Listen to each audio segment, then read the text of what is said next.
usually I build stuff off of my personal issues. So anytime that I am frustrated with something or something doesn't seem as streamlined as it could be, I try to build something around it. One of my larger projects right now, I'm building, I'm starting to learn like kind of, you see this like circuit boarding. So I have little like base circuit boards here and I plug on physical programming. And it's really hard. It's shockingly hard. And there are even tools to make it really, really easy, but it's still really, really difficult for me. And I think I'm like reasonably decent at figuring things out. So if it's difficult for me, it's probably difficult for most people, or I'd expect it would be. So I'm trying to build a tool to make programming a little circuit board much easier, where you just drag and drop a few things and then it makes the program for you. So I was having an issue and now I'm trying to solve it. I was having an issue with Chicago speakeasies. I couldn't find them myself. So now I'm trying to solve it for other people.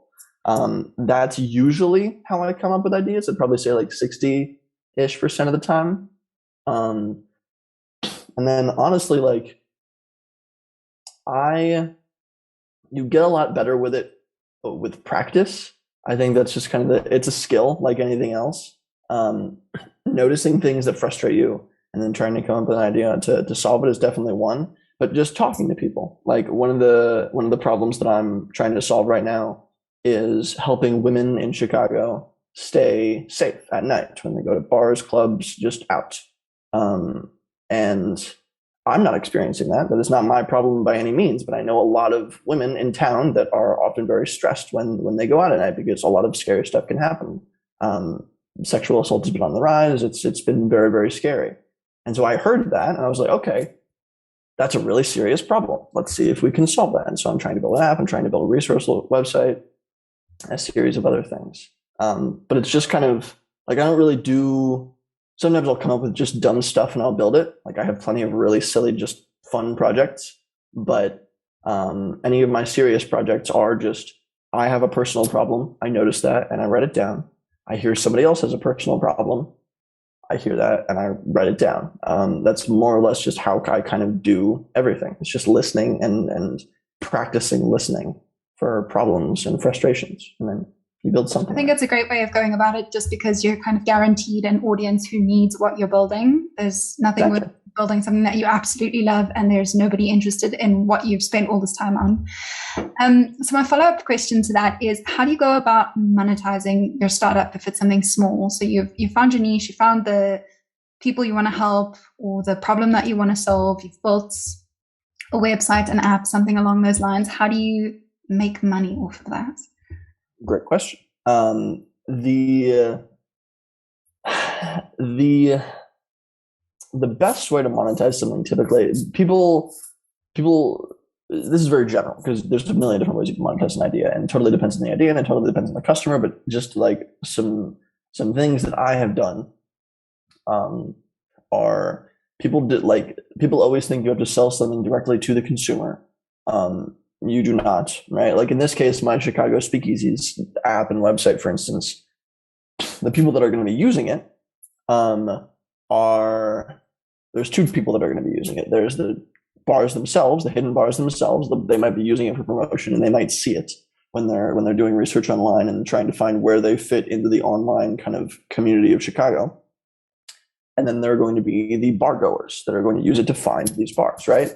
I'm not going to charge people to find bars. It's an informational resource. People don't typically charge for that, but everybody tends to think that you have to charge the consumer. In this case, for Chicago Speakeasies, like you said, you kind of mentioned, working with those bars is definitely a monetizable opportunity, right? Working with an existing organization trying to solve the same problem. So like a nonprofit or a larger organization for like sponsorship money. So there are actually a few organizations in towns like that help promote just bar activity in Chicago. And they're just like fun little organizations. And honestly, if I could get a small monthly sponsorship from them, that would be great, right?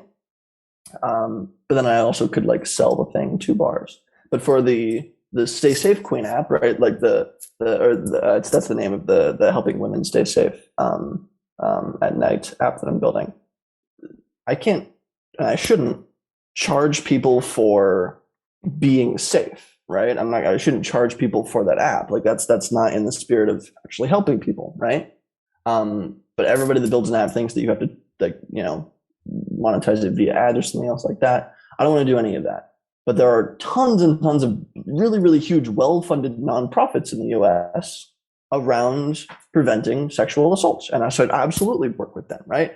The biggest thing for most small projects is if you're solving a niche problem, chances are there are plenty of other nonprofits or large organizations trying to do the same thing. And honestly, just working with them or having them lightly fund you or put in a little bit of cash just so you can kind of be net positive is something that for some reason nobody really thinks of going to. But if you have that early flexibility, just a little bit of income from a sponsorship, from a partnership, from one little paid deal, don't worry about scaling yet.